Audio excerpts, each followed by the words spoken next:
All right, Kindle. So I'm gonna have to piggyback off you here, and I gotta go with Metagross here. Oh, that's a good one. Yeah, I can't let you have all the pseudos here. I gotta get. I mean, Steel Psychic. That's always been a good type. Still pretty good. I mean, it's one of the only ones that's not 4 times, as a 4 times weakness, right? Out of the pseudo legendaries. right? Yeah, it does not.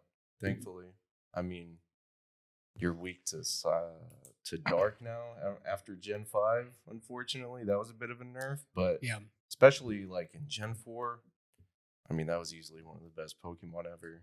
That's when the physical special split first hit, and I mean, you could do really whatever you want with it.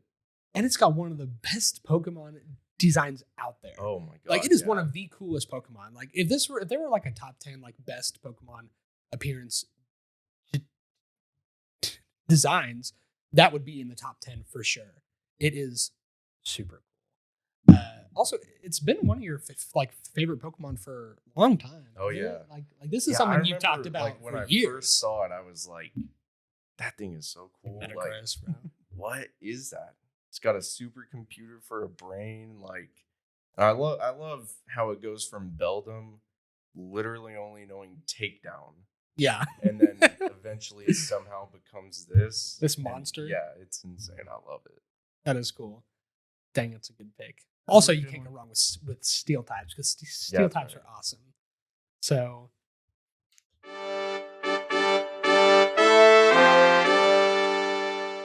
for my next pick in the draft, I am going to go with Tyrantrum. This is from Gen 5? Gen 6. So Tyrantrum is a Tyrannosaurus Rex.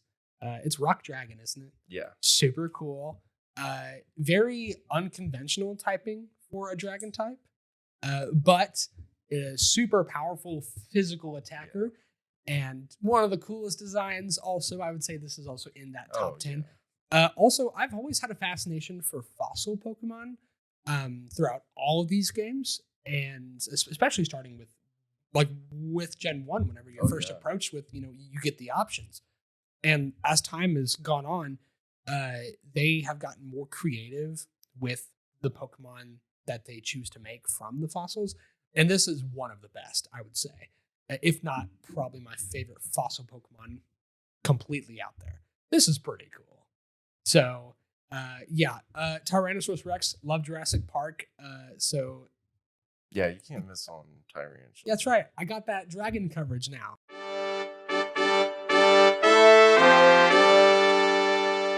And I see your dragon type, and I go Gardevoir for my next pick. Okay. For some fairy in there. Okay. Yeah.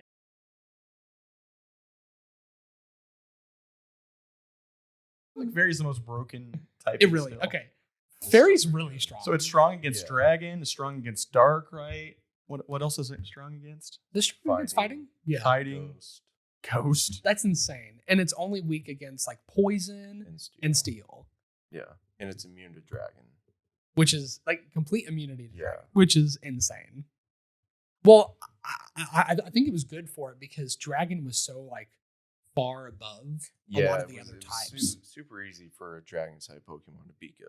Like you basically had to have like an ice type to take down dragons or other dragon types. Yeah. And if you didn't, good luck. Yeah, that's what made Garchomp so hard to counter. Your own counter to a Garchomp was your own Garchomp half the time. Yeah, basically. And so like in that gen there were no fairy types. Right, and so back then you kind of had to be like, okay, well, I either have to get another dragon type or I have to get an ice type. Now the game's changed a little bit. Yep. And so Gardevoir is one of the most popular Pokemon of all time for many reasons. And for a lot of creepy reasons than what I picked it for. That being said, good pick. Very good. It's also psychic as well too, so it actually does have some issues probably with dark and all that. Yeah, it was a good added type, honestly. Yeah. Really helped it. Yeah, it's a really good pick. All right. Going back to you. Going back to me. Dang.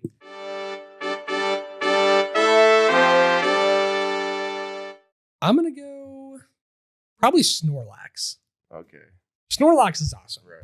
Absolute tank. Snorlax is like the OG like tank Pokemon. He is one of my favorite Pokemon by design. He has some of the funniest interactions in the game, especially the early one being like, you can't get past this place. He's just chilling. He's so fat and large that you can't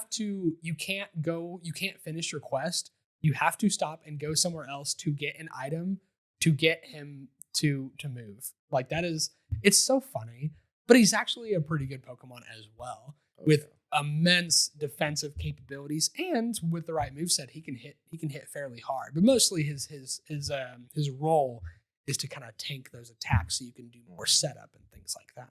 Yeah, in Gen 1, Snorlax was easily like a top 3 Pokemon in that game in terms of strength. It was it was broken. Hyper Beam, if you O-code with Hyper Beam, you didn't have to recharge. Yep.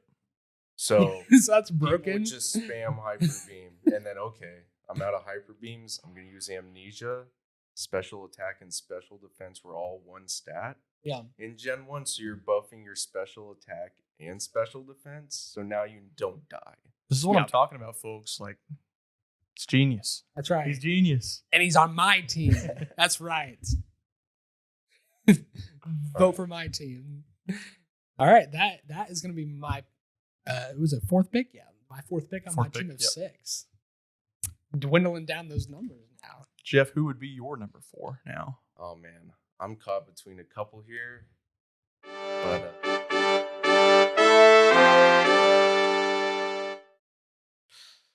I think I'm gonna go with Gengar here. Oh man, that's a good one. That was my next pick. I was like, I really like Gengar. May not be in my top 10, but I wouldn't mind sniping it from somebody else. Yeah, you got it from me. Who wouldn't like this type of, and like you could tell how popular Pokemon are, depending on like the Mega variants, and then what was that, like Gigamax? Gigantamax. Yeah, it's got a Mega and a Gigantamax. That's how popular this Pokemon is. That's in the tier with Charizard right there. Exactly.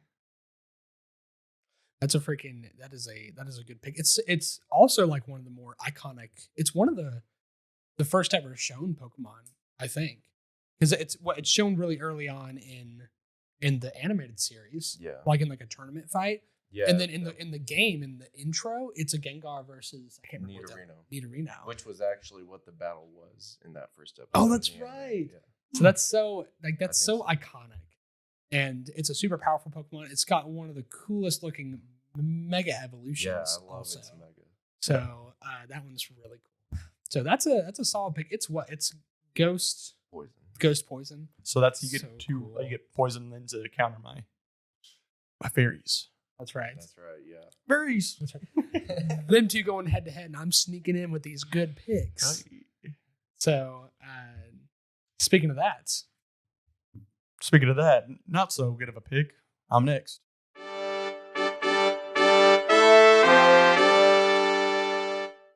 It has one of the coolest Mega evolutions I've ever seen, just because it turns into a Super Saiyan 3. I'm going Ampharos. Ampharos. That's awesome. That's so good. That's so good. Okay, I'm not gonna lie. Like, that was on my list of potential grabs. Ampharos is really cool. I love Ampharos. Well, it's like I don't know if it's actually a really good, and like I've never seen it in tournament play like ever. I don't think. But no, competitively it's just too slow. Yeah. But if we were in the anime, yeah, and I mean just single player, like in Gen 2, I mean, just about everybody had an Ampharos on their team. You get it early. Yep. And it's just a great Pokemon. And Ampharos is a better alternative to other electric types out there. Right. Electric type has really been like a mixed bag the last handful of gens. And so I remember when electric types were like, they were almost in my like opinion, like on the level of like dragon types. Like, it's like almost that type you don't want to go against unless you for sure have like a ground Pokemon. But usually then even like some of them would have some sort of answer, because that's how the game is built. The game is built like, oh, you can exploit a weakness, but not always. Right. There's always going to be someone who has some sort of counter to it. And so it's such a cool type. And Ampharos is definitely cool because of its, in my opinion, the first stage, because of Mareep. It's an electric sheep, and its wool is like static electricity. That's super cute. And I know cute's not necessarily a factor in this case, but and it's not even my pick anyways. I'm like advocating for his pick, which is the opposite of what I should be doing. But Mareep is awesome, and Ampharos also has one of the coolest shinies. Ampharos' shiny is extremely pretty. Pull up the shiny. But that's a good pick. I totally respect that pick. Oh yeah, no, for sure. And that's too bad it sucks. That's I've always been a big fan of the electric types, anyways. Like when Pokemon Go came out, Zapdos was my bird. So right, Team Instinct. That's how long it's been since I've played, ladies and gents. That's how old I am. You were team. I was missed. Of course you were. Everyone's 8 years, folks. 8 years. We are old.